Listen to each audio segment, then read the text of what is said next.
नमस्ते। आज मैं एस्ट्रोलॉजी है उसका बारे में एक डीप लेवल का जो सीक्रेट है उसको बताऊंगा। ये जो एस्ट्रोलॉजी है इसको हम अगर सौरदय विज्ञान के साथ कनेक्ट करेंगे तो बहुत गुप्त विषय वो सामने आ जाएंगे।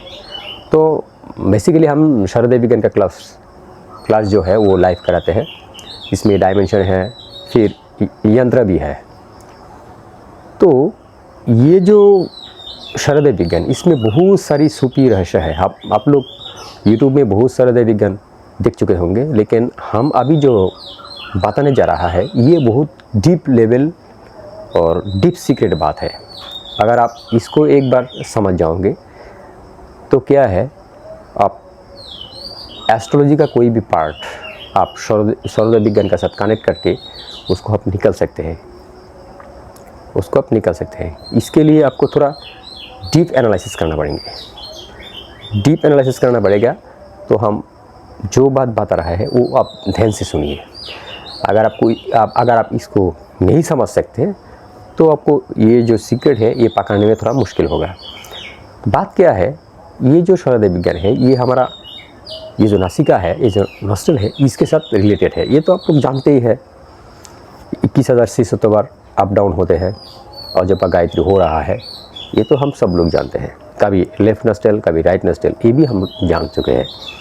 इसमें तत्व है, पंच महाभूत है, पंच तत्व है, ये भी हम जानते हैं। लेकिन सीक्रेट, इससे ज़्यादा सीक्रेट क्या है?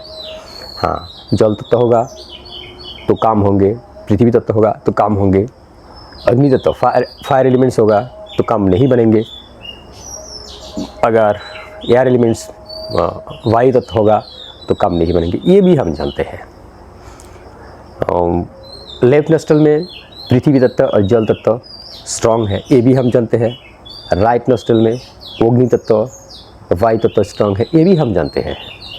सब कुछ जानते हैं, तो ये तो जानते हैं। अभी ये जो हमारा नॉस्ट्रल है, ये जो हमारा नासिका है, इसमें एस्ट्रोलॉजी का गूढ़ रहस्य क्या है? देखिए, जब भी हमारा ये जो नासिका चलते हैं इसके साथ बहुत कुछ चलते हैं, बहुत कुछ घटते हैं। हर सांस में सीक्रेट है, सांसों में सीक्रेट है। एग्जाम्पल, आप अगर खुशी का बार, जब कभी खुशी होते हैं, बहुत खुश होते हैं, जब आपको खुशी का बार आएगा तो उस टाइम आप थोड़ा ख्याल करना अपने नासिका को ऐसे करके देखना, श्वास छोड़ के। उसका जो गति है वो थोड़ा अलग है। जब आप क्रोधित होंगे उसका जो गति है वो भी अलग है। ये अलग अलग किस्म का है। एक बार अगर पकड़ सकते हैं, कोई भी आपका अच्छा काम बन चुका है, उसका फ्रीक्वेंसी अगर आप कैच कर सकता है, जैसे कि जब भी आप वो काम कर रहे थे, जब स्टार्ट कर रहे थे, कोई भी बड़ा काम किया होगा आपने, सक्सेसफुल हो चुका है, जब भी वो काम आप स्टार्ट किया होंगे तो उस टाइम आपका सांस किस तरफ, कितना दूर तक चलता था, किस तरफ चलता था, कौन सा एलिमेंट्स था। एक बार अगर उसका फ्रीक्वेंसी आप पकड़ लोगे तो वो आपका सक्सेस रेट है, क्योंकि वो जो सिग्नल आपको दे चुका था उस टाइम, वो आप सक्सेस बन सकते, मतलब सक्सेस हो चुका है। इसका मतलब उस रेशियो से वो जो सिग्नल आपका पास था, जिस टाइम आप इस काम को अंजाम दे रहे थे, वही आपका सक्सेस सिग्नल है। अगर उसको आप एक बार पकड़ लोगे तो आप उसी सिग्नल में अगर कोई काम आप करेंगे, उसी सिग्नल में अगर आप कोई काम करेंगे तो वो भी आपका सक्सेस होगा ही होगा। ये है दूसरी बात। अभी ये जो पंचतत्व है, ये जब उदय होता है इसमें ग्रह भी आता है। तो इस ग्रह को हम ये जो शहर साधना है, ये जो शहर विज्ञान है, इस ग्रह को भी हम मैनिपुलेट कर सकते हैं ईश्वर युग से, ईश्वर विज्ञान से मैनिपुलेट कर सकते हैं। ये सीक्रेट बात है। गुरु विद्या जो है, ये गुरु विद्या है, इसको हम मैनिपुलेट कर सकते हैं। अगर हम जानेंगे हमारा कौन सा तत्व में, कौन सा नासिका में, कौन सा ग्रह अब उदय हुआ है, ये अगर आपको अगर पता चल जाएगा तो आप इसको भी आप मैनिपुलेट कर सकते हैं। ठीक है, अब आइए जो मुद्दा बात है उसमें, ये जो हमारा नवग्रह है, 27 नक्षत्र है, 27 नक्षत्र, ये 27 नक्षत्र और ये नवग्रह, इसको हम शारीरिक विज्ञान के साथ कैसे कनेक्ट कर सकते हैं। ये अगर आप एक गुरु रहस्य समझ जाओगे तो बहुत कुछ कर सकते हैं। जैसे कि ये जो 27 नक्षत्र, ये हमारा जो पंचतत्व है उसका साथ डिवाइडेड कर चुका है। मतलब एक एक जो तत्व है, इस तत्व में किसी में भी 8 है, किसी में भी 7 है। ये 7 नक्षत्र, एग्जाम्पल के दौर पे हम जो जल तत्व है उसको हम पकड़ लेते हैं, इसका 7 नक्षत्र है, 7 नक्षत्र है, जल तत्व में 7 नक्षत्र है। तो कोई भी व्यक्ति जिसका जन्म हुआ जल तत्व में, एग्जाम्पल ए का भी जन्म हुआ जल तत्व में, बी का भी जन्म हुआ जल तत्व में, ये जो ए और बी, फिर भी इसमें ये दो व्यक्ति जो है, ये दो जो लोग हैं, इसका जो स्वभाव है, जो कैरेक्टर है, इसमें आपको डिफरेंट नज़र आएगा। ये दो लोग ए और बी, एग्जाम्पल का तौर पे जल तत्व में जन्म हुआ है, फिर भी इसका जो नेचर है, इसका जो स्वभाव है, उसमें आपको फ़र्क नज़र पड़ेगा। क्यों? अगर ये सेम नॉस्टल में, एक ही नासिका में जन्म हुआ है, एक ही तत्व में जन्म हुआ है, फिर भी आपको फ़र्क नज़र आएगा। इसका ये जो दो लोग हैं, ये दो लोग कभी एक नहीं होंगे, इसका जो नेचर है अलग अलग होगा। क्यों? ऐसा क्यों?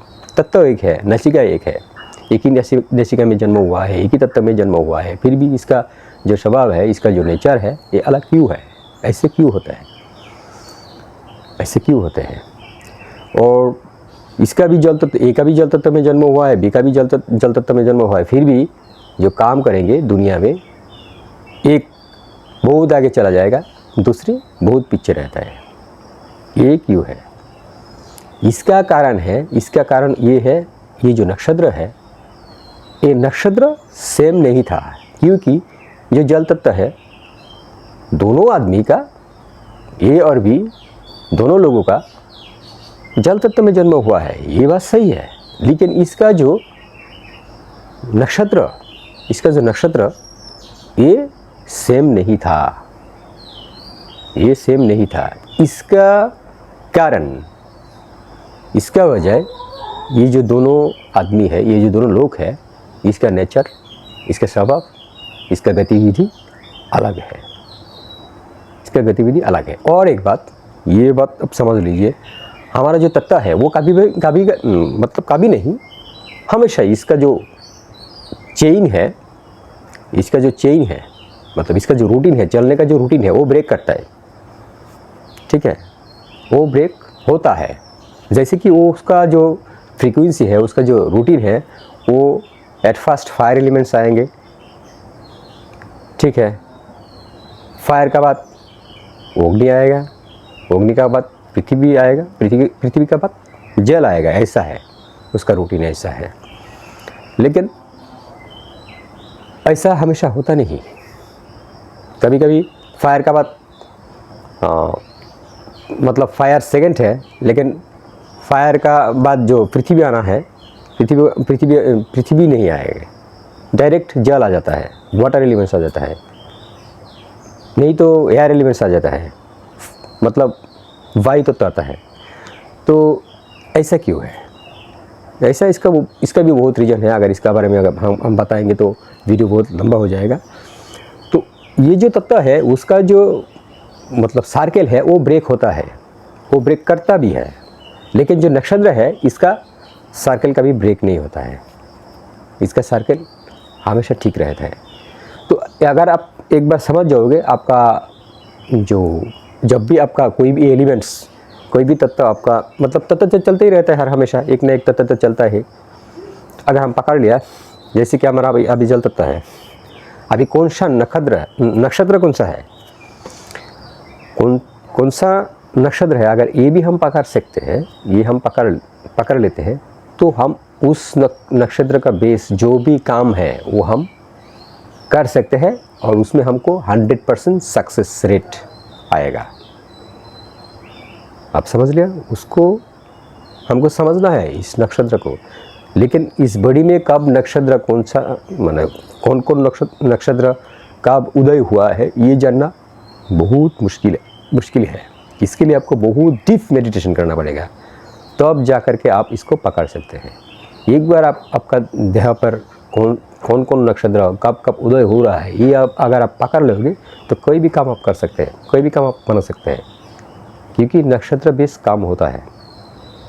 कब रेवती आ रहा है, कब शाती आ रहा है, कब मूल आ रहा है, ऐसे जो नक्षत्र है ना, इसको हमको पकड़ना है इस शारदीय विज्ञान से। ठीक है, आज इसी जगह पर समाप्त हो रहा है। नमस्ते।